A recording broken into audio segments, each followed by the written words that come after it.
Muhammad Jamal Abu dura എന്ന് പറയുന്ന ഒരു ചെറിയ കുട്ടിയെ പിതാവ് കയ്യിൽ ഇങ്ങനെ എടുത്തു വെച്ചിട്ടുണ്ട്. ക്രൂരന്മാരായ ഏറ്റവും വൃത്തികെട്ടവന്മാരായ ജൂതപ്പരീക്ഷകൾ തോക്കെടുത്തു കൊണ്ടുവന്ന ആ കുഞ്ഞിന്റെ തലയിലേക്ക് ചൂണ്ടി നിർത്തുമ്പോ ആ പിതാവ് നിന്ന് കരയുന്നുണ്ട്. എന്റെ കുഞ്ഞിനെ വെടിവെക്കരുത്, എന്റെ കുഞ്ഞിനെ കൊന്നുകളയരുത്, നിങ്ങൾ വേണമെങ്കിൽ എന്നെ കൊന്നോളൂ, എനിക്കുള്ള പ്രതീക്ഷയാണെന്ന് പറയുമ്പോ ആർത്തട്ടഹസിച്ചുകൊണ്ട് ആ കുഞ്ഞിന്റെ തല നോക്കി നിറയൊഴിച്ചില്ലേ അവന്മാർ. കണ്ണും കാതും കേൾക്കാത്ത യുദ്ധം ഇവിടെ നടക്കും. ലോകത്തിന്റെ നേതാവ് സയ്യിദുനാ റസൂലുള്ളാഹ്. നിങ്ങൾ ഈ കയറ് കണ്ടിച്ചു കളയുന്നത് കണ്ടിട്ടുണ്ടോ? കയറ് കണ്ടിച്ചു കളയുന്നത് പോലെ എന്റെ ഉമ്മത്തിന്റെ കഴുത്തറുക്കപ്പെടുമെന്ന് സയ്യിദുനാ വഹബീബുനാ റസൂലുള്ളാഹ്. എന്നിട്ട് പറഞ്ഞ ആ ഒരു വാചകം ഞാൻ പലപ്പോഴും ആ വാചകം ഉദ്ധരിക്കാതെ സംഗതി ഞാൻ പറഞ്ഞിട്ടുണ്ട്. ലാ യസ്തതിഉ അഹദും മിനൻ നാസി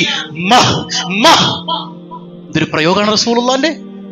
മുസ്ലിം ഉമ്മത്തിന്റെ അധികാരികളാണ് ഞങ്ങൾ, മുസ്ലിം രാജ്യത്തിന്റെ നേതാക്കളാണ് ഞങ്ങൾ, മുസ്ലിംകളുടെ ഏറ്റവും വലിയ തലതൊട്ടപ്പന്മാരാണ് ഞങ്ങൾ എന്ന് ഉദ്ഘോഷിക്കുന്ന ഒരൊറ്റ ആളും പറയില്ല ആ സമയത്ത് സയ്യിദുനാ റസൂലുള്ളാഹ്. ഏത് രാജ്യങ്ങളാണ് നിങ്ങൾ പറയും? ഫലസ്തീനോടൊപ്പം നിൽക്കുന്ന 1-2 രാജ്യങ്ങൾ ഒഴിച്ചാൽ ആരുണ്ട്? കേവലം പ്രസ്താവന ഇറക്കാൻ എല്ലാവരെ കൊണ്ടും പറ്റും. പ്രസ്താവനയല്ലല്ലോ ഇവിടെ വേണ്ടത്. ഒന്നിച്ചൊരുമിച്ച് നിന്ന് ഇസ്രായേലിനെതിരിൽ എഴുന്നേറ്റ് നിൽക്കാൻ പറ്റുന്ന നട്ടലുള്ള എത്ര അറബ് രാജ്യങ്ങളുണ്ട്?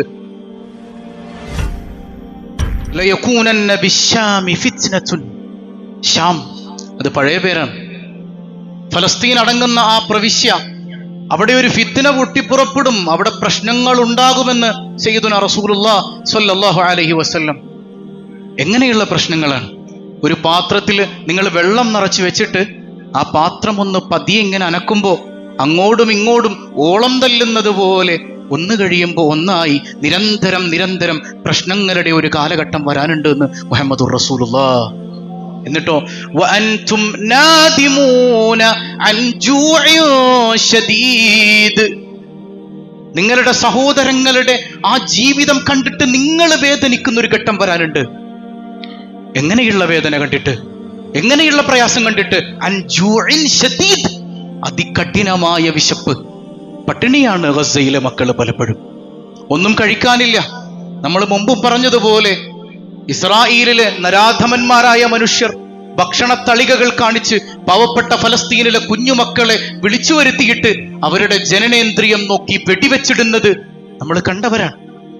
വിശപ്പ് സഹിക്കാൻ വയ്യാതെ നമ്മുടെ പ്രിയപ്പെട്ടവരിങ്ങനെ അലറി വിളിക്കുമ്പോ അത് കണ്ടിട്ട് നമ്മൾ വേദനിക്കുമെന്ന് സയ്യിദുനാ റസൂലുള്ളാഹ്. എത്രത്തോളം എന്ന് വെച്ചാൽ നബിതങ്ങൾ പറയുന്നുണ്ട്, ഫയകൂനു റീഹുൽ ഖുബ്സി അത്യബു മിൻ റീഹിൽ മിസ്ക്. ലോകത്തെ ഏറ്റവും വലിയ അത്തറാണ് കസ്തൂരി എന്ന് പറയുന്നത്. ഒറിജിനൽ കസ്തൂരിക്ക് എത്രമാത്രം വിലയുണ്ട്! ആ കസ്തൂരിയുടെ സുഗന്ധത്തെക്കാൾ അവരുടെ അടുക്കൽ വിലയുള്ളത് ഉണക്കറൊട്ടിയുടെ ഗന്ധത്തിനായിരിക്കും സയ്യിദുനാ റസൂലുള്ളാഹ്.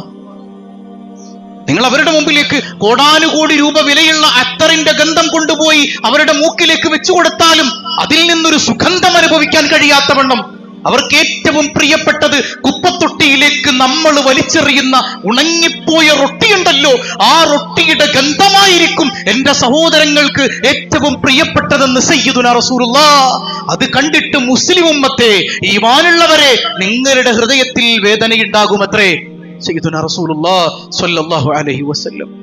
നമ്മൾ ഇന്നത് നേരിട്ട് കാണുകയാണല്ലേ, എത്രമാത്രം വേദനിക്കുന്നുണ്ട്. എന്റെ ജീവിതത്തിൽ ഞാൻ നിരന്തരം എന്റെ കുഞ്ഞിനോടൊപ്പം ഇരുന്നത് ഇങ്ങനെ ഈ വീഡിയോ കാണിച്ചു കൊടുക്കും. 1-2 ദിവസം മുമ്പ് എന്റെ കുട്ടിയോടൊപ്പം ഇരുന്ന് ഇങ്ങനെ ഭക്ഷണം കഴിക്കുമ്പോൾ ഞാനിങ്ങനെ അൽഹംദുലില്ലാ പറഞ്ഞു പോവാൻ. അല്പം ഭക്ഷണം പാത്രത്തിൽ നിന്ന് താഴേക്ക് വീണപ്പോ, അപ്പാ ദേ താഴെ വീണു, ഫലസ്തീനിലെ കുഞ്ഞുങ്ങളൊക്കെ പട്ടിണിയാണ് കേട്ടപ്പാ, എടുത്ത് കഴിക്കണം അപ്പാ. നമ്മുടെ കുഞ്ഞുങ്ങൾ പോലും അത് കണ്ട് വേദനിക്കും. സയ്യിദുനാ റസൂലുള്ളാഹ് തങ്ങൾ എത്രമേൽ കൃത്യമായി പഠിപ്പിച്ചു തന്നിട്ടുണ്ട്.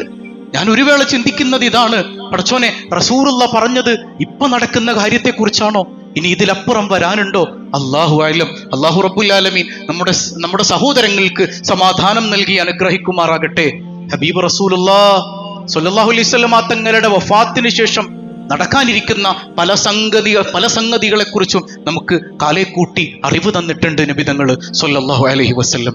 ലതഅതീകും ബഅദി അർബഉ ഫിതൻ, 4 കുഴപ്പങ്ങൾ, 4 യുദ്ധങ്ങൾ എന്റെ വഫാത്തിന് ശേഷം ഇവിടെ നടക്കാനുണ്ട്. നമ്മൾ നോക്കുമ്പോൾ അന്നൊന്നും അങ്ങനത്തെ യുദ്ധം നടന്നിട്ടില്ല. നടക്കാനുണ്ട് സയ്യിദുനാ റസൂലുള്ളാഹ്. ഒന്നാമത്തേത് ഏതാണെന്നറിയോ? യുസ്തഹല്ലു ഫീഹ ദിമാഉ. മനുഷ്യ രക്തത്തിന് വിലയില്ലാത്ത യുദ്ധം നടക്കുമത്രേ. മനുഷ്യന്റെ രക്തത്തിന് വിലയില്ല, കൊന്നു തള്ളുന്നൊരു കാലഘട്ടം വരും സയ്യിദുനാ റസൂലുള്ളാഹ്.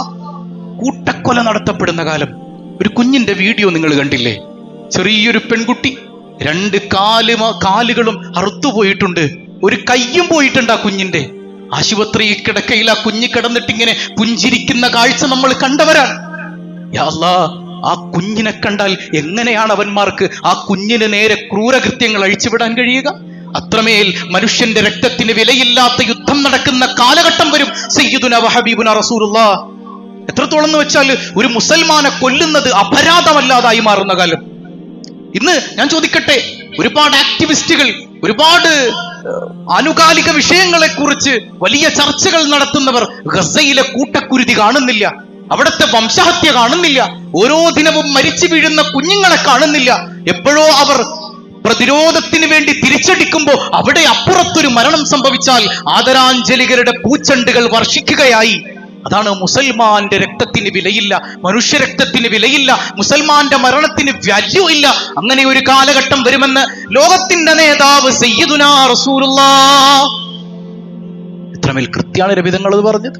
രണ്ടാമത്തെ ഘട്ടം റസൂലുള്ളാഹ് പറയുന്നുണ്ട്, യുസ്തഹല്ലു ഫീഹ ദിമാഉ വൽ അംവാൽ. അവരുടെ രക്തത്തിന് മാത്രമല്ല, സമ്പത്ത് പോലും കൊള്ളയടിക്കപ്പെടുന്ന ഒരു കാലഘട്ടം വരുമെന്ന് റസൂലുള്ളാഹ് സ്വല്ലല്ലാഹു അലൈഹി വസല്ലം. കവർച്ച ചെയ്യപ്പെടും. തീവ്രവാദത്തിന്റെ പേരിൽ, ഭീകരവാദത്തിന്റെ പേരിൽ ഇന്ന് സാമ്രാജ്യത്വ ശക്തികളുടെ അടിമകളായി പോയിട്ടുണ്ട് മുസ്ലിം സമൂഹത്തിന്റെ ഒരുപാട് രാഷ്ട്രങ്ങൾ.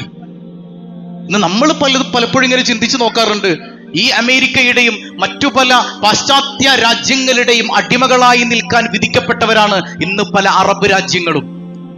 എന്തേ അവരിങ്ങനെ താലോലിച്ചോമനിച്ചു കൊണ്ടുപോകുന്നത് ഈ അറബ് രാഷ്ട്രങ്ങളെ? നിങ്ങൾ ചിന്തിച്ചിട്ടുണ്ടോ? വെറുതെ ഒരു രസത്തിന് വേണ്ടിയാണോ?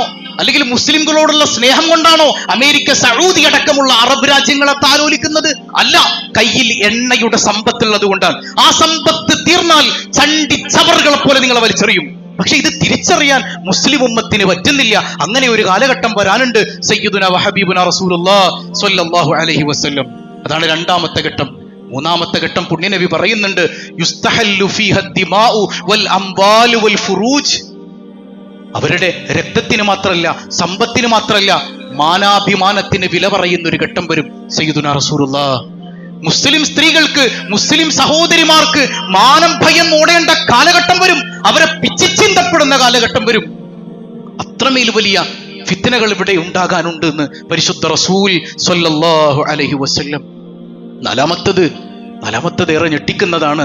അസ്സുമ്മാഉ വൽ ഉംയാഉ മുത്ബഖ. കണ്ണും കാതും കേൾക്കാത്ത യുദ്ധം. കണ്ണും കാതും കേട്ടാൽ മരവിച്ചു പോകുന്ന തരത്തിലുള്ള യുദ്ധം ഇവിടെ നടക്കുമെന്ന് സയ്യിദുനാ റസൂലുള്ളാഹ്. ആരാണെന്ന് പോലും നോക്കൂല, ചെറിയ കുഞ്ഞാണെന്ന് പോലും നോക്കൂല, കൈക്കുഞ്ഞാണെന്ന് പോലും നോക്കൂല. നമ്മൾ കുറച്ച് മാസങ്ങൾക്ക് മുമ്പ് ഒരു കാഴ്ച കണ്ടല്ലേ? മുഹമ്മദ് ജമാൽ അബു ദുറ എന്ന് പറയുന്ന ഒരു ചെറിയ കുട്ടിയെ പിതാവ് കയ്യിൽ ഇങ്ങനെ എടുത്തു വെച്ചിട്ടുണ്ട്.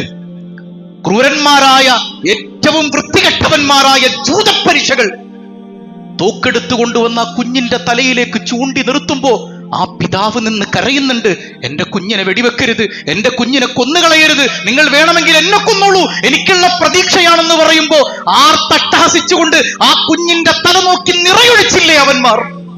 കണ്ണും കാതും കേൾക്കാത്ത യുദ്ധം ഇവിടെ നടക്കും. ലോകത്തിന്റെ നേതാവ് സയ്യിദുനാ റസൂലുള്ളാഹ് സ്വല്ലല്ലാഹു അലൈഹി വസല്ലം. തമൂറു മൗറൽ മൗജി ഫിൽ ബഹർ. എത്രത്തോളം എന്ന് വെച്ചാൽ ഒരു കടലിലെ തിരമാല അടിക്കുന്നത് പോലെ. ഇതിവിടം കൊണ്ട് തീരൂല എന്നാണ്. നിരന്തരം തിരമാലകൾ ഇങ്ങനെ അടിച്ചുകൊണ്ടേയിരിക്കുമല്ലോ.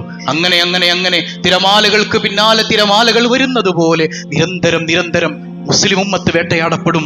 തത്വീഫു ബിശ്ശാം. ഏറ്റവും കൂടുതൽ ഇത് കാണപ്പെടുന്നത് ശാം പ്രവിശ്യയിലാണ്. ഫലസ്തീൻ അടക്കമുള്ള ആ ശാം പ്രവിശ്യയെ ചുറ്റിപ്പറ്റി ഇത്തരം ഫിത്നകൾ നിലനിൽക്കുമെന്ന് സയ്യിദുനാ റസൂലുള്ളാഹ് സ്വല്ലല്ലാഹു അലൈഹി വസല്ലം. എന്നിട്ട് പറയുന്നുണ്ട്, തുഅറഖുൽ ഉമ്മ ഫീഹാ അറഖൽ ലദീം. നിങ്ങൾ ഈ കയറ് കണ്ടിച്ചു കളയുന്നത് കണ്ടിട്ടുണ്ടോ? കയറ് കണ്ടിച്ചു കളയുന്നത് പോലെ എൻ്റെ ഉമ്മത്തിന്റെ കഴുത്തറുക്കപ്പെടുമെന്ന് സയ്യിദുനാ വഹബീബുനാ റസൂലുള്ളാഹ്. എന്നിട്ട് പറഞ്ഞ ആ ഒരു വാചകം ഞാൻ പലപ്പോഴും ആ വാചകം ഉദ്ധരിക്കാതെ സംഗതി ഞാൻ പറഞ്ഞിട്ടുണ്ട്. ലാ യസ്തതിഉ അഹദും മിനൻ നാസി ഇതൊരു പ്രയോഗമാണ് റസൂലുള്ളാഹിന്റെ.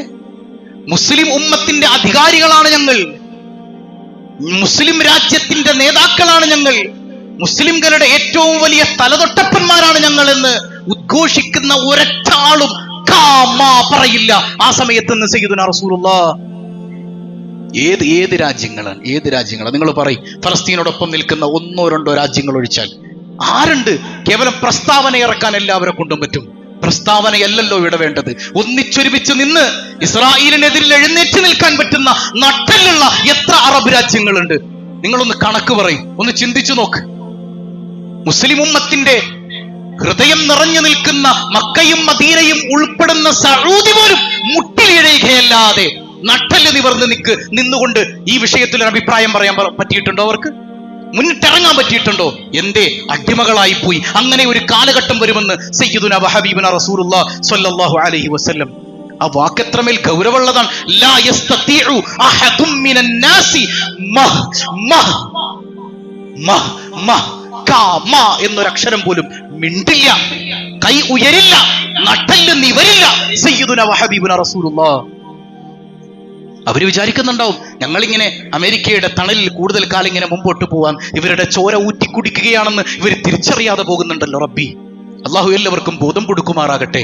ഇപ്പൊ UN നടക്കുന്നത് എന്താണ്? നമ്മൾ മുമ്പും പറഞ്ഞിട്ടുണ്ട്, UN ചിലപ്പോഴൊക്കെ കേവലം കടലാസ് സംഘടനയായി പോകുന്നുണ്ട്. അവിടെയും ഫലസ്തീനെ ഞങ്ങൾ ഒരു രാഷ്ട്രമായി ഈ പ്രഖ്യാപനം കൊണ്ട് എന്ത് കാര്യം? അവർക്ക് എന്ത് കിട്ടി? നിങ്ങളുടെ പ്രഖ്യാപനം ആർക്ക് വേണം? ഇപ്പോൾ ബ്രിട്ടന്റെ ഭാഗത്തു നിന്ന പ്രഖ്യാപനം പോലും അതിനും ചില ഹിഡൻ അജണ്ടകളുണ്ട്. ഈ മുസ്ലിം രാജ്യങ്ങൾ 50-ൽ പരം അറബ് രാജ്യങ്ങളുണ്ടല്ലോ, നിങ്ങളുടെ ഈ പ്രഖ്യാപനം ആർക്ക് വേണം? അതുകൊണ്ടുപോയി എവിടെയെങ്കിലും വലിച്ചെറിയോ? അതൊന്നുമല്ല ഇവിടെ വേണ്ടത്. ഈ ഫലസ്തീന് വേണ്ടി എഴുന്നേറ്റ് നിന്ന് ഇസ്രായേലിനെതിരിൽ സംഘടിക്കാൻ എന്താ നിങ്ങൾക്ക് പറ്റാതെ പോയി? ഇവിടെ ഒരുപാട് ആളുകൾ ന്യായീകരിക്കാൻ അറബികൾ അങ്ങനെ ചെയ്യണതിന് മുമ്പ് നമ്മൾ ഒന്നിക്കണ്ടേ? അതാണ് ഇവിടുത്തെ വിഷയം. അറബികളൊന്നും പറയാൻ പാടില്ല. ഇവിടെ അറബികളെ കുറ്റം പറയുകയല്ല, ഇവിടെ എടുക്കേണ്ട ഒരു നിലപാടെടുക്കാൻ കഴിയാതെ പോയിട്ടുണ്ട്. അങ്ങനെ ഒരു കാലഘട്ടം വരുമെന്ന് കാലേക്കൂട്ടി പറഞ്ഞു തന്ന സയ്യിദുനാ വഹബീബുനാ റസൂലുള്ളാഹി സ്വല്ലല്ലാഹു അലൈഹി വസല്ലം. അതിന്റെ കാരണമാണ് നമ്മൾ മുമ്പേ പറഞ്ഞത്.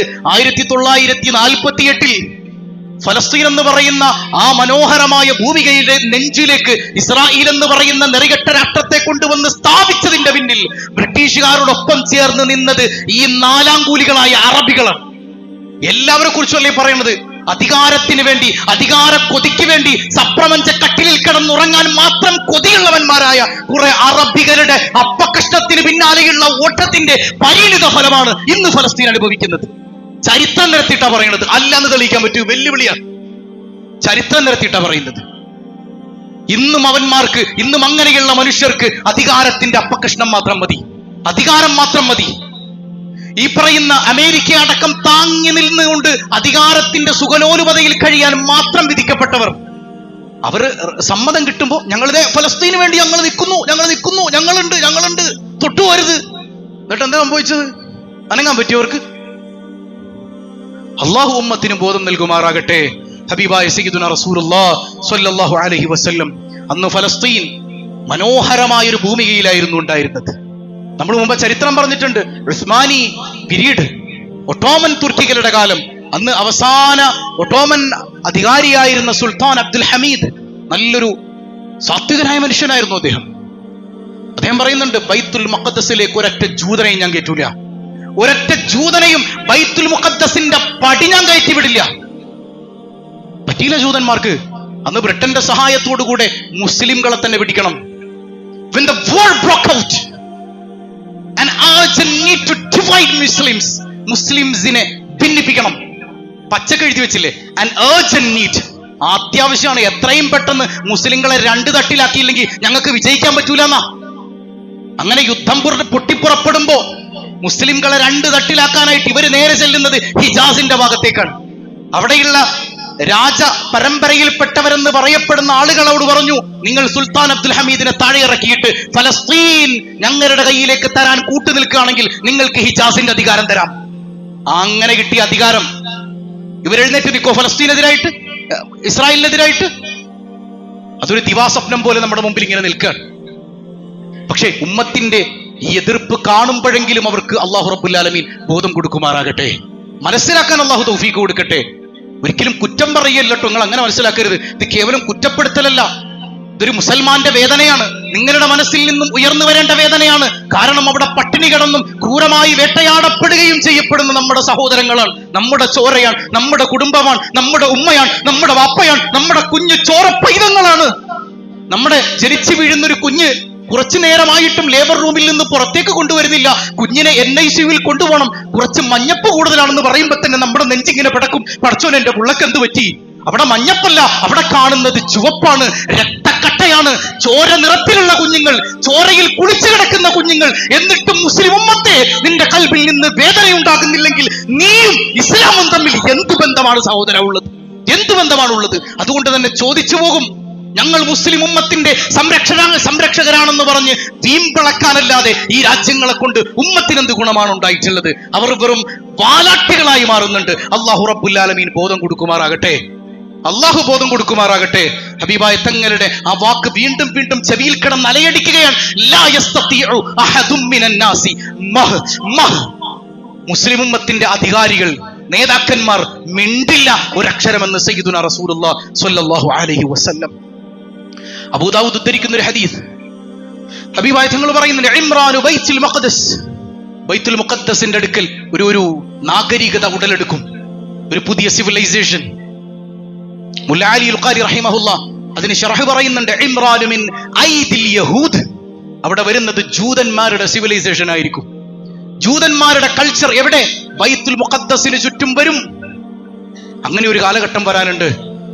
പലതും സംഭവിക്കൂടെ. ഹബീബായ തങ്ങൾ പറഞ്ഞില്ലേ, ഖറാബ് യസ്രിബ്, മദീന തകരും, മദീനയടക്കം തകരും. അങ്ങനെ ഒരു കാലഘട്ടം വരും. ഹബീബായ നബി തങ്ങൾ പറയാൻ, ഇന്ന് നിങ്ങൾ നോക്ക്, ഇപ്പോ നമ്മൾ പലപ്പോഴും പറഞ്ഞിട്ടുണ്ട്, ഇസ്രായേലിന്റെ മാപ്പിനെ കുറിച്ചൊക്കെ നമ്മൾ ചർച്ച ചെയ്തിട്ടുണ്ട്. ഇസ്രായേൽ എന്ന് പറഞ്ഞാൽ ഒരു അതിർത്തിയില്ലാത്ത രാജ്യം അല്ലേ? അവരുടെ മാപ്പ് നോക്കിയാൽ അതിൽ മക്കയുണ്ട്, മദീനയുണ്ട്, എല്ലാം ഉണ്ട്. ഞാൻ ചോദിക്കട്ടെ, ഖത്തറിലേക്ക് മിസൈൽ അയച്ചു, എന്നിട്ട് എന്തുണ്ടായത്? കുറെ ഒച്ചപ്പാടും ബഹളം ഉണ്ടായി എന്നല്ലാതെ എന്തുണ്ടായി? നിങ്ങൾ പറയാം, എന്തുണ്ടായത്? ഖത്തർ എന്താ ചെയ്തത്? തിരിച്ച് മിസൈൽ അയച്ചോ? സ്വന്തം നെഞ്ചിലേക്ക് മിസൈൽ വീണപ്പോ അനങ്ങാത്ത ആളുകൾ ഫലസ്തീനിൽ മിസൈൽ വീഴുന്നതിന്റെ പേരിൽ ഇസ്രായേലിനോട് യുദ്ധം ചെയ്യുമെന്ന് വിശ്വസിക്കാൻ മാത്രം മണ്ടനല്ല ഞാൻ. നിങ്ങൾ അങ്ങനെയാണ്, എനിക്കറിയില്ല. അങ്ങനെ നിങ്ങൾ ചിന്തിക്കുന്നുണ്ടോ? ഏത് അറബ് രാഷ്ട്രമാണ് ഒന്നിച്ചൊരുമിച്ച് ഇന്ന് വാ നമുക്ക് ഇസ്രായേലിനെതിരെ പൊരുതാം എന്ന് പറഞ്ഞത്? ഒരുപാട് കഥകൾ, ഒരുപാട് കാര്യങ്ങളൊക്കെ ഇങ്ങനെ പറയാൻ കേൾക്കാൻ കൊള്ളാം. ഒരുപാട് നിങ്ങളുടെ അഭിപ്രായങ്ങൾ പറയാം, ന്യായീകരിക്കാം. ഇവിടെ ന്യായീകരണമല്ലോ വേണ്ടത്. എന്താണ് കാരണം? എന്തേ നിങ്ങളുടെ നട്ടലൊടിഞ്ഞുപോയി? ഹബീബായ തങ്ങൾ എത്രമേൽ കൃത്യമായി നമുക്കിത് പറഞ്ഞു തരുന്നുണ്ട്. ഖുറൂജുൽ മൽഹമ, നബി തങ്ങൾ പറയുന്നു, ഒരുപാട് മദീന തകരുന്നതോടുകൂടെ ഒരുപാട് സിവിലൈസേഷൻസ് പൊട്ടിപ്പുറപ്പെടും. അവരുടെ കൃത്യമായ മാപ്പിൽ മക്കയുണ്ട്, മദീനയുണ്ട്. ഇതൊക്കെ ഞങ്ങൾ പിടിച്ചടക്കുമെന്ന് പോലും പറയാതെ പറഞ്ഞു വെച്ചിട്ടുണ്ട് നെതന്യാഹു. ഒരു മാസമായിട്ടില്ലല്ലോ അത് പറഞ്ഞിട്ട്. എന്നിട്ട് സൗദിയുടെ ഭാഗത്ത് നിന്ന് എന്തെങ്കിലും ശബ്ദം ഉണ്ടായോ? ഞാൻ സൗദി വിരുദ്ധനല്ല. മുസ്ലിം ഉമ്മത്തിനോട് ചേർന്ന് നിൽക്കുമ്പോ ഈ പേക്കൂത്തുകൾ കാണിക്കുന്നവരെ എടുത്തു പറഞ്ഞില്ലെങ്കിൽ അള്ളാഹുവിന്റെ മുമ്പിൽ നമ്മൾ ഉത്തരം പറയേണ്ടി വരില്ലേ? ഇവിടെ ഇന്ത്യയിൽ മുസ്ലിം ഉമ്മത്ത് ഒരുമിച്ച് നിന്ന് ഫലസ്തീന് വേണ്ടി ഒച്ചയിൽ ശബ്ദം വെക്കുന്നത് പോലെയെങ്കിലും ഈ 50-ൽ പരം അറബ് രാഷ്ട്രങ്ങൾ ഒന്നിച്ച് നിന്നുകൊണ്ടൊരു ശബ്ദം വെക്കുന്നത് കാണുന്നില്ലല്ലോ. അത്ര പോലും ഈമാനില്ലാതായി പോയില്ലേ എന്നാണ്. ഇതൊരു സങ്കടം കൊണ്ട് പറയാം. അള്ളാഹു നമുക്ക് ബോധം നൽകുമാറാകട്ടെ. മദീന പള്ളിയിൽ കുറുക്കനും നായയും കയറിയിറങ്ങാതെ, എന്റെ മിമ്പറിന്റെ ചുറ്റും ഒറ്റ മനുഷ്യനില്ലാത്ത കാലം വരാതെ ഖിയാമത്ത് നാൾ കടന്നു വരില്ല എന്ന് സയ്യിദുനാ റസൂലുള്ളാഹ്. എന്നിട്ടും നബി തങ്ങൾ പറയുന്നുണ്ട്, ലാ തഖൂമു സഅ, ഖിയാമത്ത് സംഭവിക്കൂല കഅബാലയത്തിന്റെ അടുക്കൽ ഹജ്ജ് ചെയ്യാൻ ഒറ്റ മനുഷ്യനും ഇല്ലാത്ത കാലം വരാതെ. കോവിഡ് സമയത്തും ഹജ്ജ് നടന്നിട്ടുണ്ട്, നമുക്ക് പോകാൻ പറ്റിയില്ലെന്നേ ഉള്ളൂ. അതൊന്നുമല്ല കാലം. അവസാന ഘട്ടത്തിലേക്ക് കിടക്കുമ്പോ കഅബാലയത്തിന്റെ അടുക്കൽ ഹജ്ജിന് ഒറ്റ കുഞ്ഞുണ്ടാവൂല. അത് കണ്ടിട്ടേ ഇവിടെ ഖിയാമത്ത് നാൾ സംഭവിക്കൂന്ന് സയ്യിദുനാ വഹബീബുനാ റസൂലുള്ളാഹ്. നമ്മൾ ചിന്തിക്കേണ്ട ഒരു കാര്യമുണ്ട്. ഇന്ന് സാമ്രാജ്യത്വ ശക്തികൾ എന്തൊക്കെ പറഞ്ഞാലും ലോകം അടക്കി ഭരിക്കുകയാണ്. സാമ്പത്തികമായി അവരുടെ അടിമത്തത്തിന്റെ കീഴിലാണ് പലപ്പോഴും നമ്മൾ. ഇന്ന് നമ്മളെ സാംസ്കാരികമായും അവർ അടിമകളാക്കിയിട്ടുണ്ട്. സാംസ്കാരികമായും നമ്മൾ അവരുടെ അടിമകളാണെന്ന് എത്രയോ വിഷയങ്ങളിൽ. ഇപ്പൊ യൂറോപ്യൻസ് നമ്മൾ ഈ രാജ്യത്ത് നിന്ന്, ബ്രിട്ടീഷുകാർ ഇവിടെ നിന്ന് പോകുമ്പോ പറഞ്ഞു വെച്ച സംഗതികളൊക്കെ നമ്മൾ പറഞ്ഞതല്ലേ.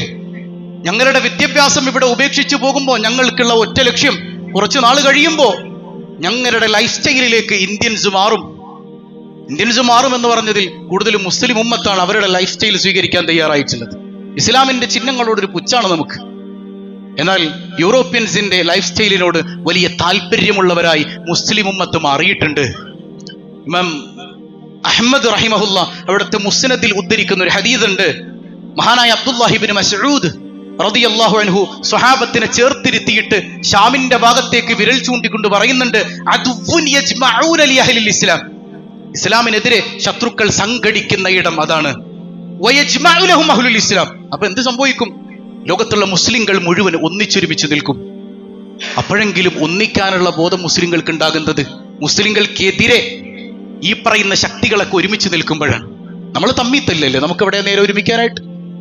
നമ്മൾ തമ്മിൽ തല്ലല്ലേ, നമുക്ക് അതിനല്ലേ നേരുള്ളൂ. അള്ളാഹു ഉമ്മത്തിന് ബോധം നൽകുമാറാകട്ടെ. മിൻ ഖിബലി റൂം, ഇവർക്കുള്ള ശക്തിയുടെ സ്രോതസ് ഏതാണ്? റോമല്ല. റൂം എന്ന് പറഞ്ഞാൽ യൂറോപ്പാണ്. യൂറോപ്പാണ് ശക്തിയുടെ സ്രോതസ് എന്ന് പഠിപ്പിക്കുന്ന സയ്യിദുനാ വഹബീബുനാ റസൂലുള്ളാഹി സ്വല്ലല്ലാഹു അലൈഹി വസല്ലം. അപ്പൊ സ്വഹാബത്ത് ചോദിക്കുന്നുണ്ട്, ഇതിനൊന്നും അറുതിയില്ല നബിയേ? ഉണ്ട് സ്വഹാബ, ഇതിന് അറുതിയുണ്ട്. മുസ്ലിംകൾക്ക് അഭിമാനിക്കാവുന്ന ഒരു അവസ്ഥയിലേക്ക് അള്ളാഹു എത്തിക്കുക തന്നെ ചെയ്യും സയ്യിദുനാ റസൂലുള്ളാഹി. സൂറത്തുൻ നൂറിന്റെ 55-ാമത്തെ ആയത്ത് നിങ്ങളൊന്ന് ഓത്. ബിസ്മില്ലാഹിർ റഹ്മാനിർ റഹീം.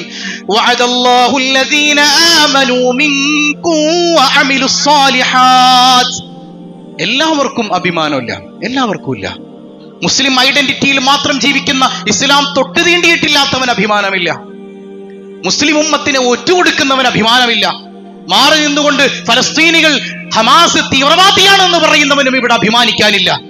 ഈമാനോടെ ഉറച്ചു നിൽക്കുന്നവൻ അഭിമാനമുണ്ടെന്ന് സയ്യിദുനാ റസൂലുള്ളാഹി. നമ്മുടെ ഈമാനൊക്കെ എവിടെയാണ്? ഇപ്പൊ ഞാൻ ഒരു കാര്യം പറയട്ടെ. ഇപ്പൊ നമ്മൾ ഈ റബീഉൽ അവ്വൽ കഴിഞ്ഞു, എന്തായിരുന്നു നമ്മുടെയൊക്കെ വാട്സപ്പ് ഗ്രൂപ്പുകളിൽ? എന്തായിരുന്നു? അവിടെ നമുക്ക് ഫലസ്തീൻ ഓർമ്മ വന്നോ? നമ്മൾ തമ്മി തല്ലായിരുന്നില്ലേ? ബഹളം ഉണ്ടാക്കായിരുന്നില്ലേ? കളിയാക്കലായിരുന്നില്ലേ? കാഫിർ മുശ്രിക്കുമാക്കില്ലേ നമ്മൾ? എന്നിട്ട് നമ്മൾ വാട്സപ്പ് ഗ്രൂപ്പിൽ നിന്ന് പുറത്തിറങ്ങിയിട്ട് നമ്മൾ മുസ്ലിം ഉമ്മത്തെ എന്ന് വിളിച്ച് അതെന്ത് ഉമ്മത്ത് സ്നേഹമാണ്? ഓരോരുത്തർക്കും അവരവരുടെ സംഘടനകളുണ്ട്, അല്ലെങ്കിൽ ആദർശമുണ്ട്. ആ ആദർശത്തിൽ ഉറച്ചു നിൽക്കാനുള്ള സ്വാതന്ത്ര്യമുണ്ട്. നമ്മൾ പറഞ്ഞു മൗലിദോതാൻ 100 കണക്കിന് തെളിവുകൾ നിന്ന നിൽപ്പിൽ തരാൻ കഴിയും. പക്ഷെ മൗലിദ് പാടില്ല എന്നുള്ളതിന് ഒറ്റ തെളിവില്ല. പക്ഷെ അങ്ങനെ വിശ്വസിക്കാൻ അവർക്ക് അവകാശമുണ്ട്. പരസ്പരം കളിയാക്കേണ്ടതില്ലല്ലോ. ഓരോരുത്തർക്കും അവരവരുടെ ആദർശങ്ങളിൽ ഉറച്ചു നിൽക്കാം. പക്ഷെ അതിന്റെ പേരിൽ പരിഹാസവും കളിയാക്കലും തെറിവറയലും എത്രമേൽ മോശമാണ്. അല്ലാഹു റബ്ബുൽ ആലമീൻ ഈ കണക്കിന് നമ്മൾ പോവാണെങ്കിൽ ഈ അദാബ് നമ്മിലേക്ക് വരുത്തില്ല എന്ന് എന്തുറപ്പുള്ളത്? അള്ളാഹു നമ്മളെ കാത്തുരക്ഷിക്കുമാറാകട്ടെ. എനിക്ക് പറയാനുള്ളത്, നമ്മൾ എന്തെല്ലാം നന്മകൾ നമുക്ക് ചെയ്യാനുണ്ട് സഹോദരങ്ങളെ. നമ്മുടെ ഓരോ നന്മയിലും ഞാൻ കഴിഞ്ഞ ആഴ്ച പറഞ്ഞതുപോലെ നിസ്കാരശേഷം നമ്മൾ ദുആ ചെയ്യുമ്പോൾ നമ്മുടെ മനസ്സിലേക്ക് കടന്നു വരണം ഫലസ്തീനിലെ സഹോദരങ്ങൾ, നമ്മുടെ കൂടപ്പിറപ്പുകളാണവർ. നമുക്ക് എന്തെല്ലാം ദുആ മജ്ലിസുകളുണ്ട്, അവിടെയൊക്കെ ഫലസ്തീൻ വരണം. നമ്മുടെ മക്കൾക്ക് വേണ്ടി നമ്മൾ ദ്വാരക്കാറുണ്ടില്ലേ, റബ്ബനാ ഹബ് ലനാ മിൻ അസ്വാജിനാ വദുർരിയാതിനാ. ആ സമയത്ത് ഫലസ്തീനിലെ കുഞ്ഞുങ്ങളെ ഓർക്കണം. നമ്മുടെ ബാപ്പക്കും ഉമ്മക്കും വേണ്ടി നമ്മൾ ദ്വാരക്കുമ്പോൾ അവിടെയുണ്ട് ഒരുപാട് ബാപ്പയും ഉമ്മയും, അവർക്ക് വേണ്ടി ദുആ ചെയ്യണം. ദുആ കൊണ്ടെങ്കിലും ചേർന്ന് നിൽക്കണം. ഞാനൊരു കാര്യം പറയട്ടെ, നിങ്ങൾക്ക് എല്ലാവർക്കും സമ്മതമാണെങ്കിൽ ഇൻഷാ അല്ലാഹ് ഈ എരമൻ നിവാസികൾ മുഴുവൻ കുടുംബസമേതം നമുക്കെല്ലാവർക്കും ഈ വരുന്ന തിങ്കളാഴ്ച ദിവസം ഒന്ന് നോമ്പെടുത്താലോ ഫലസ്തീനികൾക്ക് വേണ്ടി? എന്താ നിങ്ങളുടെ അഭിപ്രായം? തയ്യാറാണോ എല്ലാവരും?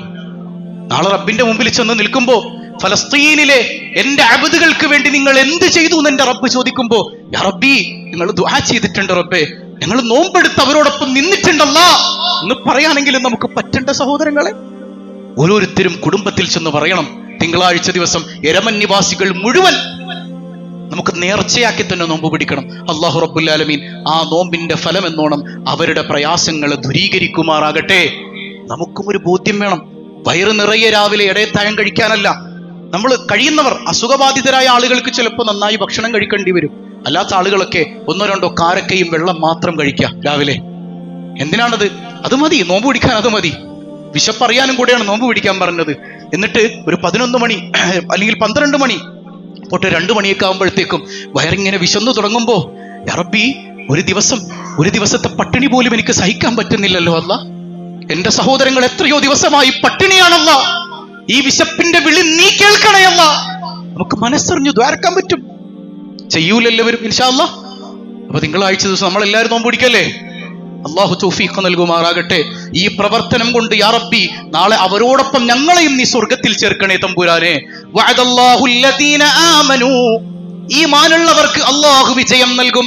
കമസ്തഖ്ലഫൽ ലദീന മിൻ ഖബ്ലിഹിം, മുൻഗാമികളായ ന്യൂനപക്ഷത്തിന് അള്ളാഹു അധികാരം കൊടുത്തതുപോലെ മൂസാ നബിയും അവിടെ തനിയായികളും കുറച്ചാളെ ഉണ്ടായിരുന്നുള്ളൂ. ക്ഷമിച്ചു നിന്നപ്പോ, ഈമാനിൽ ഉറച്ചു നിന്നപ്പോ അള്ളാഹു അവർക്ക് അധികാരം കൊടുത്തു. നമ്രൂദിന്റെ തീ കുണ്ടാരത്തിൽ നിന്ന് ഇബ്രാഹിം നബി അലൈഹിസ്സലാത്തു വസ്സലാമിനെ ഉയർത്തിക്കൊണ്ടുവന്ന അതേ റബ്ബ് തന്നെയാണ് ഇന്നും ജീവിച്ചിരിക്കുന്നത്. ആ റബ്ബിന് വയസ്സും പ്രായമൊന്നും ആയിട്ടില്ല. ആ റബ്ബ് മരിച്ചു പോയിട്ടില്ല. ഹയ്യുൻ ലാ യമൂത്ത്, മരണമില്ലാത്ത എന്നെന്നും ജീവിച്ചിരിക്കുന്ന റബ്ബ്. ആ റബ്ബ് തന്നെയാണ് നമ്മുടെയും റബ്ബ്. ആ റബ്ബിൽ വിശ്വസിക്കുന്ന ഈമാനുള്ളവർക്ക് അവൻ വിജയം തരുമെന്ന് പരിശുദ്ധ ഖുർആൻ. മുസ്ലിം ആയതിന്റെ പേരിൽ ഇന്ന് നമ്മൾ ചിന്തിച്ചു നോക്കിയേ, എന്തെല്ലാം കുത്തുവാക്കുകൾ കേൾക്കേണ്ടി വരുന്നുണ്ട്. എന്തേ അതിന്റെ കാരണം? ഈ സംഗതി നമുക്ക് ഇസ്സത്തല്ലാതായത് കൊണ്ടാണെന്ന് സയ്യിദുനാ ഉമർ ഇബ്നുൽ ഖത്താബ് നമ്മൾ മുമ്പ് പറഞ്ഞിട്ടുണ്ട് അല്ലേ? ഒരു മനുഷ്യന്, മുസ്ലിം ഉമ്മത്തെ, നിങ്ങൾക്ക് ഇസ്ലാം ഇസ്സത്തല്ലാതായി മാറുന്ന കാലഘട്ടം വന്നാൽ അല്ലാഹ് നമ്മളെ പടച്ചോൻ അങ്ങ് തരം താഴ്ത്തി കളയുമെന്ന് സയ്യിദുനാ ഉമർ ഇബ്നുൽ ഖത്താബ് റളിയല്ലാഹു അൻഹു. നമ്മൾ പലപ്പോഴും ഇന്ന് യൂറോപ്യൻസിന്റെ അടിമകളാണ്, അള്ളാന്റെ അടിമകളല്ല. ഞാൻ ഒരു ഉദാഹരണം പറഞ്ഞു തരട്ടെ. നമ്മുടെ മക്കൾ, നമ്മുടെ ഭാര്യമാർ തലമറക്കാതെ ചിലപ്പോൾ തലയിൽ തട്ടോട്ടിട്ടുണ്ടാകും, പക്ഷെ മുടി പുറത്ത് കാണിച്ചുകൊണ്ട് നടക്കുമ്പോൾ നമുക്കൊരു വേദന തോന്നാറുണ്ടോ? ഇല്ല, തോന്നാറില്ല. എന്നാൽ ഏതെങ്കിലും ഒരു ചെറുപ്പക്കാരൻ പെട്ടെന്നൊരു ദിവസം തൊപ്പിയിട്ടത് കാണുമ്പോൾ നമ്മുടെ മനസ്സിൽ അയ്യേ ഇതേ മൊല്ലാക്ക പോണു. നിനക്ക് കാണുമില്ലടാ, ഇവനിത് ആരുടെ അടിമയാ? ഇവൻ യൂറോപ്യൻസിന്റെ അടിമയാണ്, ഇവൻ അള്ളാന്റെ അടിമയല്ല. അള്ളാന്റെ അടിമയാണെങ്കിൽ അവൻ അഭിമാനം തോന്നേണ്ടതാണത്. വീട്ടിൽ നിന്ന് തന്റെ ഭാര്യയും തന്റെ മക്കളും തലമറക്കാതെ പോകുമ്പോ, മുടി മുഴുവൻ പുറത്ത് കാണിച്ചു പോകുമ്പോ അഭിമാനം തോന്നുന്ന, അതെടുത്ത് സെൽഫി ഇടാൻ കാണിക്കുന്ന ഒരു ഊർജ്ജമുണ്ടല്ലോ.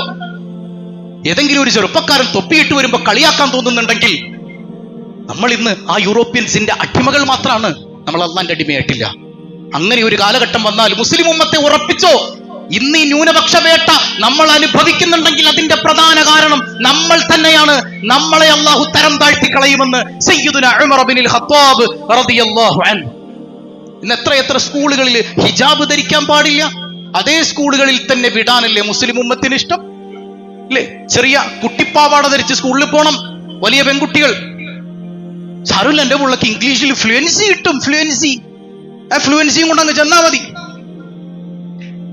യാ അല്ലാഹ്, എത്രമേൽ നമ്മൾ എന്നിട്ട് എന്തുട്ട് യുദ്ധം ഇവിടെ ചെയ്യാൻ പോണത്? നമ്മൾ എന്ത് ജിഹാദാന്ന് പറയണേ? നമ്മൾ കേവലം ദുആ എന്ന് പറയുന്ന ഒരു തരം നാടകം കളിച്ചിട്ട് കാര്യമില്ല. നമ്മൾ ഈമാനുള്ളവരായി ആദ്യം മാറണം. ഈമാൻ നമ്മിലുണ്ടാകണം. അപ്പൊ എന്റെ കുട്ടി ഹറാമായ ഒരു രീതിയിൽ വസ്ത്രം ധരിച്ചുകൊണ്ട് അങ്ങനെ ഒരു സ്കൂളിലേക്ക് പോകൂല എന്ന് പോലും തീരുമാനമെടുക്കാൻ പറ്റാത്ത ആളുകളാണ് നമ്മളെങ്കിൽ എങ്ങനെ നമ്മളെ കൊണ്ടുപറ്റും ഇതിനെതിരെ ശബ്ദിക്കാൻ? എന്ത് ഈമാനിക ബോധമാണ് നമുക്കുള്ളത്? അള്ളാഹു ബോധം നൽകി അനുഗ്രഹിക്കുമാറാകട്ടെ. ആ ആത്മാഭിമാനം നഷ്ടപ്പെട്ട മുസൽമാനാണ് നിങ്ങളെങ്കിൽ അള്ളാഹു നമ്മളെ തരം താഴ്ത്തിക്കളയും. സയ്യിദുനാ ഉമർ ഇബ്നുൽ ഖത്താബ് റളിയല്ലാഹു അൻഹു. അതുപോലെ തന്നെ ചേർത്ത് പറയേണ്ട ഒരു സംഗതിയാണ് കല്യാണം എന്ന് പറഞ്ഞാൽ. ഇപ്പോ ഒരു ഒന്നര ആഴ്ചയായിട്ടുള്ളൂ, പാലക്കാട് ജില്ലയിൽ ഞാനൊരു കല്യാണത്തിന് പങ്കെടുത്തു. ഒരു ഹാജിയാർ, വലിയൊരു ഹാജിയാരാണ്. അദ്ദേഹം ഒരു മഹല്ല് കമ്മിറ്റിയുടെ പ്രസിഡന്റാണ്. തലയിൽ നിന്ന് തൊപ്പി മാറ്റാത്ത മനുഷ്യനാണ്. അപ്പൊ അദ്ദേഹം വിളിച്ചു, ഉസ്താദെ 2 വാക്ക് സംസാരിക്കാൻ ഉസ്താദ് വരണം, ഒരു ചെറിയ കൗൺസിലിംഗ് പോലെ അവിടെ വിവാഹ സദസ്സിൽ ഉസ്താദ് സംസാരിക്കണം. വലിയൊരു സയ്യിദാണെന്ന് നിക്കാഹ് നടത്തി കൊടുക്കുന്നത്, കേരളത്തിൽ അറിയപ്പെടുന്ന ഒരു സയ്യിദാണ്.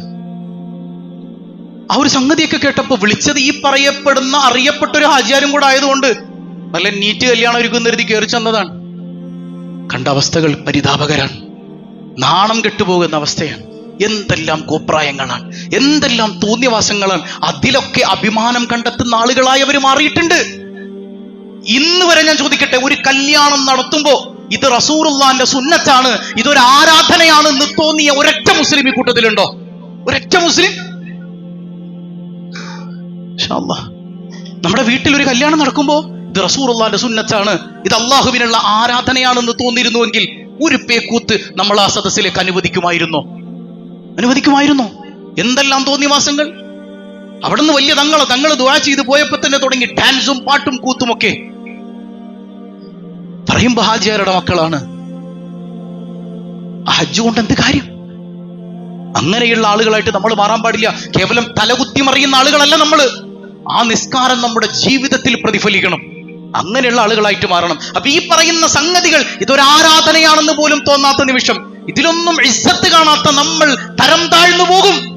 അള്ളാഹു നമ്മളെ കാത്തുരക്ഷിക്കുമാറാകട്ടെ. സൂറത്തുർ റഹ്മാനിൽ സനഫ്റുഗു ലക്കും അയ്യുഹസ് സഖലാൻ, ഭാരമുള്ള സമൂഹമേ, ഭാരമുള്ളവരെ എന്ന് വിളിക്കുന്നത് ഭൂമിക്ക് ഭാരമായി ഇവിടെ ജീവിക്കുന്ന എന്നെ പോലുള്ളവരെ, ഭൂമിക്ക് ഭാരമായവന്മാരെ നിങ്ങളെ അള്ളാഹു തനിച്ചു നോക്കിയിരിപ്പുണ്ട്. ഒരു ക്ലാസ്സിൽ നിന്ന് കുട്ടികളെയൊക്കെ ടീച്ചർ പുറത്തേക്ക് വിടുമ്പോ ആ ബാക്ക് ബെഞ്ചേഴ്സ് അവിടെ ഇരിക്കൂന്ന് പറയുമ്പോ നമ്മുടെ ഉള്ളിന്റെ ഉള്ളിൽ ഒരു ഇടി വെട്ടൂലേ? ഇതുപോലെ പടച്ചോൻ ഇങ്ങനെ ചില ആളുകൾ നോക്കിയിരിപ്പുണ്ട്. ആരാണവർ? അത് അള്ളാന്റെ ദീനിനെ മോശമാക്കിയ ആളുകളാണ്. അവരിങ്ങനെ സ്വർഗത്തിലേക്ക് കടക്കാൻ പോകുമ്പോ അള്ളാഹു അവരിങ്ങനെ ഒറ്റക്ക് നോക്കിയിരുന്ന് പിടിക്കുമെന്ന് പരിശുദ്ധ ഖുർആനിലൂടെ അള്ളാഹു നമ്മെ അറിയിക്കുകയാണ്. അപ്പൊ നമ്മൾ പ്രിയപ്പെട്ട സഹോദരങ്ങളെ, നമുക്കിതൊക്കെ പാഠമാണ്. നമ്മൾ കേവലം ഫലസ്തീന് വേണ്ടി കരഞ്ഞതുകൊണ്ട് മാത്രമായില്ല. അവരുടെ ഈമാനിന്റെ ഒരു അല്പമെങ്കിലും നമ്മുടെ കൽബിലേക്ക് ആവാഹിച്ചെടുക്കാൻ പറ്റണം. ഈമാനുള്ള മുഅ്മിനീങ്ങളായി നമ്മൾ മാറണം. അതോടൊപ്പം അവരെയും ചേർത്ത് പിടിക്കണം. അങ്ങനെ ഒത്തൊരുമിച്ച് സ്വർഗത്തിലേക്ക് പോകാൻ പറ്റണം. ഇന്ന് നമ്മൾ അവരെ നോക്കി കരയുന്നുണ്ട് അല്ലേ? അവരുടെ അവസ്ഥകളെ കുറിച്ച് നമ്മൾ പറഞ്ഞ് കരയുന്നുണ്ട്. നാളെ പരലോകത്ത് അവര് വന്ന് ചിരിച്ചുകൊണ്ട് നമ്മൾ നോക്കി ചിരിക്കുന്നൊരവസ്ഥ ഉണ്ടെങ്കിൽ നമ്മൾ കരയുന്നൊരവസ്ഥ നാളെ പരലോകത്തുണ്ടെങ്കിലുള്ള കാര്യം എന്താണ്? നമ്മൾ നാണം കെട്ടുപോലെ. അവരൊക്കെ വലിയ സ്വർഗീയ അനുഭൂതികൾ അനുഭവിക്കുമ്പോ അവരോടൊപ്പം ദുആ കൊണ്ടുപോലും ചേർന്ന് നിൽക്കാൻ കഴിയാതെ പോയ ഹതഭാഗ്യരായ നമ്മൾ അള്ളാന്റെ മുമ്പിൽ നാണിച്ച് നിൽക്കുന്ന ഒരു അവസ്ഥയെ കുറിച്ച് ചിന്തിച്ചു നോക്ക്. അതുകൊണ്ട് ഒരുമിച്ച് നിൽക്കണം, ആ ഫലസ്തീനികളോടൊപ്പം ചേർന്ന് നിൽക്കണം. അല്ലാഹു റബ്ബുൽ ആലമീൻ അതിന് നമുക്കെല്ലാവർക്കും തൗഫീക്ക് നൽകുമാറാകട്ടെ.